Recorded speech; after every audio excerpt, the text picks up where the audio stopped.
Hello everyone and welcome back. Today we will talk about major arpeggios. Before we start, let's define what an arpeggio is.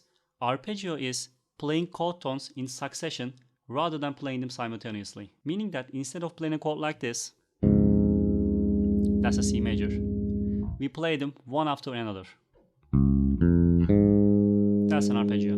Arpeggios are especially important in that sense because playing chords on bass doesn't sound good most of the time anyways. In a huge chunk of our time as a bass player, we construct our ideas around chord tones and we play them as arpeggios. Of course, that is oversimplifying things, but I think that should give you an idea about how important arpeggios are. Alright, now today's subject is major triads and major sevenths. Let's construct a major triad first. The formula for constructing major triad is take a root note, go up a major third, and then go up a minor third, up on that second note.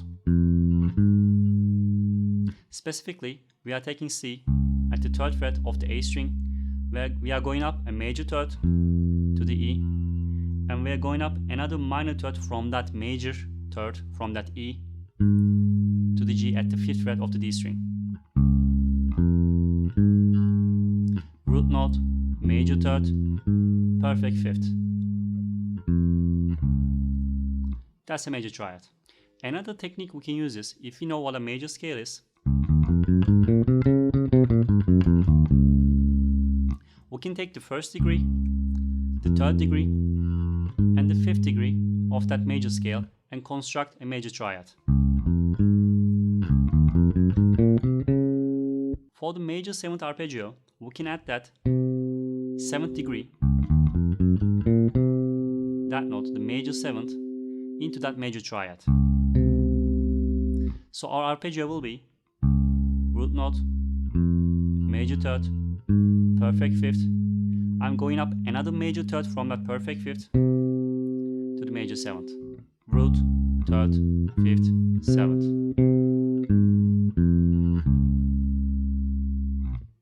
So after learning that, you know what a major triad is and major seventh chord is, and you are good to go, right?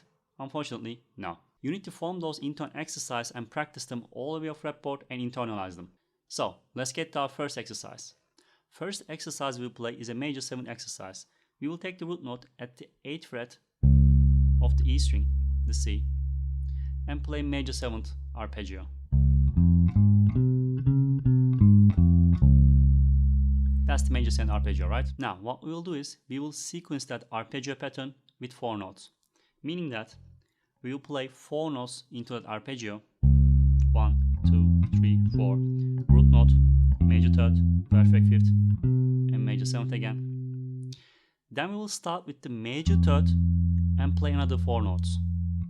Major third, perfect fifth, major seventh, and the octave, the root note, at the 10th fret of the D string.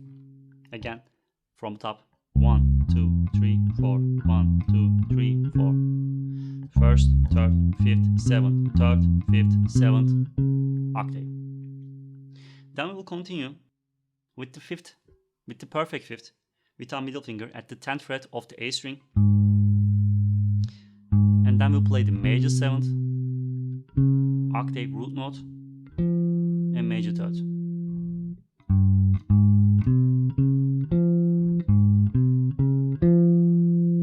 From the top.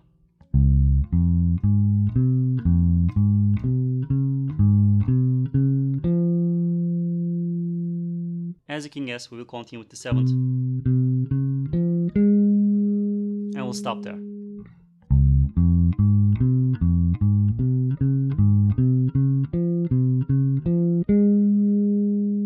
As I'm playing an exercise, while I'm playing that high E note at the 9th fret of the G string for the first time,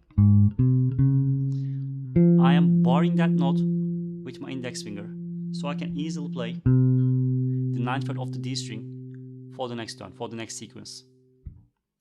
From the top again, slowly.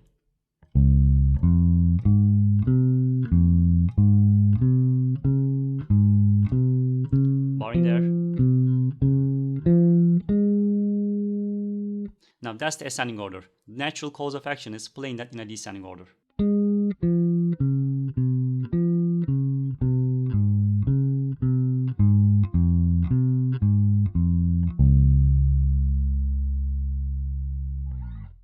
Another exercise is playing those arpeggios in a horizontal sense rather than playing them vertical all the time.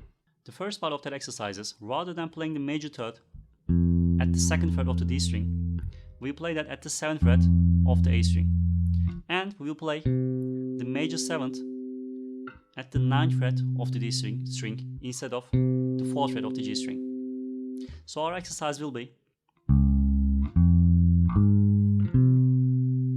again, first note, root note, major third, perfect fifth, major 7th.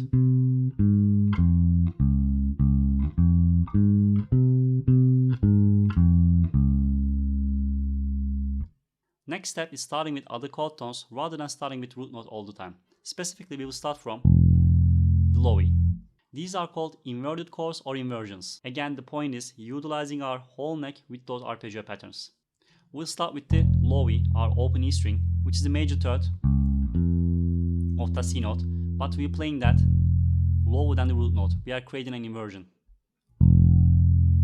Then we play the 3rd fret of the E string G with our middle finger.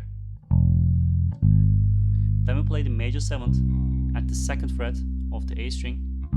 Then we play the root note at the 3rd fret. We are playing all the chord tones lower than our root note.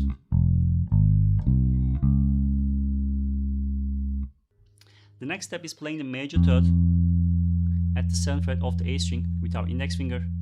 Notice that another root note is here and the C is here. So we can visualize our arpeggio starting from that C note, but we don't play it. Hope that makes sense. Then we play the 5th, perfect 5th with our pinky at the 10th fret of the A string, major 7th, and octave. Then we'll continue with the 14th fret of the D string. Again, another C is here, so we can visualize easily.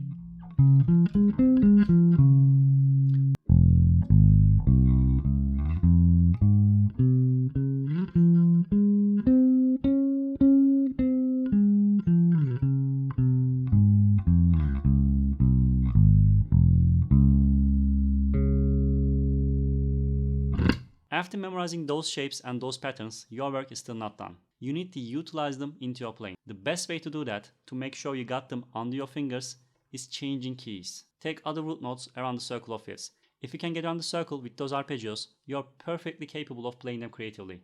You just have to open up your mind and free your imagination. Alright, that's it for this video. See you on the next one.